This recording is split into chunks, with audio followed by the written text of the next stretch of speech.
William Arlotti pour le Fashion Post, le pavillon Dauphine Saint-Clair renaît d'un passé riche. On va en parler avec Aliénor et Béatrice. Vous avez deux agences qui sont distinctes, mais vous croisez vos expertises par rapport à un savoir-faire et surtout le fait de sublimer un écrin. Ma première question, comment se passe cette collaboration entre vous deux ?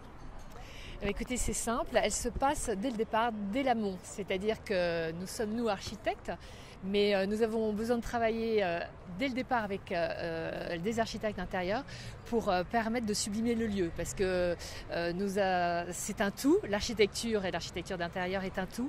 Et il est évident que dès que le concept se met en place, on travaille avec vous. Ce qui est notre grande force, je pense, le fait de travailler ensemble constamment, c'est qu'on gagne du temps. Parce que dès le départ, en amont, on voit les problématiques qui sont liées à l'interne et l'externe les incorpore dès le départ. C'est aussi des sensibilités qui fusionnent avec une vision qui est commune. Dans l'histoire du pavillon Dauphine, il y a justement différentes strates, il y a différentes couches. Il y a ce pavillon chinois et puis ensuite il y a aussi cette structure Eiffel. Donc il y a différents codes, il y a différents ADN. Comment justement vous avez réussi à extraire de toutes ces vies, j'ai envie de dire, sa vraie identité ? Alors, l'identité est multiple et c'est ça qui est intéressant parce que le pavillon s'est construit au fil de l'histoire. Comme vous venez de le rappeler, un pavillon chinois, c'était aussi un pavillon Belle Époque avec sa magnifique façade de l'architecte Tronchet. Et puis après, dans les années 30, c'est l'art déco qui arrive et un aménagement avec tout l'archétype des codes art déco et pour continuer dans les jardins aussi avec des aménagements jusque dans les années 50 assez intéressants. Donc c'est vrai qu'il a fallu marier toutes ces identités, c'est-à-dire d'abord apprendre à les connaître, donc les identifier.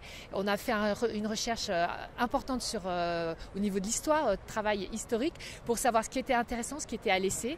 On a démoli certaines parties, on a conservé, on a magnifié pour que ce bâtiment à la fois Belle Époque et aujourd'hui avec un fort symbole art déco renaissent et arrivent à communiquer, à parler ensemble. Et grâce tout en étant avec une patte contemporaine, hein. Oui. Ça c'est très important. Oui, il y a le petit twist qui fait la différence. Exactement. Parce que vous le placez dans une modernité. Oui, complètement. Vous avez un peu oublié ce côté très très baroque, parce qu'à l'époque les chérubins étaient peints, enfin il y avait un côté très surchargé, et là tout devient limpide, tout devient fluide. Là exactement, il est fluidifié par un camailleux de beige, et puis il y a ces façades aussi qui ont été, les châssis vitrés qui ont retrouvé la couleur d'origine, ça faut le préciser, et qui amène, qui fait rentrer véritablement le paysage à l'intérieur. Donc c'est ça qui est très important. Voilà, l'unité vient du fait qu'il y a une transparence dans tous ces lieux. Le fait d'avoir déplacé la cuisine qui était au centre du pavillon, la déplacer en sous-sol pour permettre une circulation exactement, fait que de toutes parts vous voyez l'extérieur. On ne sait plus si on est à l'intérieur, à l'extérieur. La lumière rentre de partout, les baies sont hyper larges. On a restitué tous les éclairages des niveaux qui sont dans les dômes. Donc on est dehors tout en étant dedans. Et l'unité justement du lieu vient de cette transparence, de cette luminosité. Et tout en préservant une identité multiple. Voilà.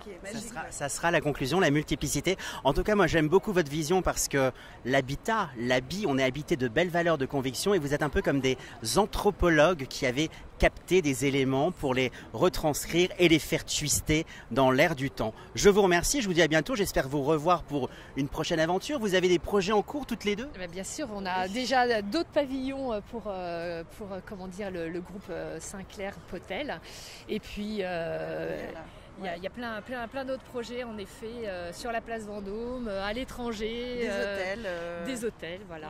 Donc où on peut s'exprimer encore. Je vous dis à bientôt, c'était William Arlotti pour le Fashion Post. Merci beaucoup. Au revoir, merci.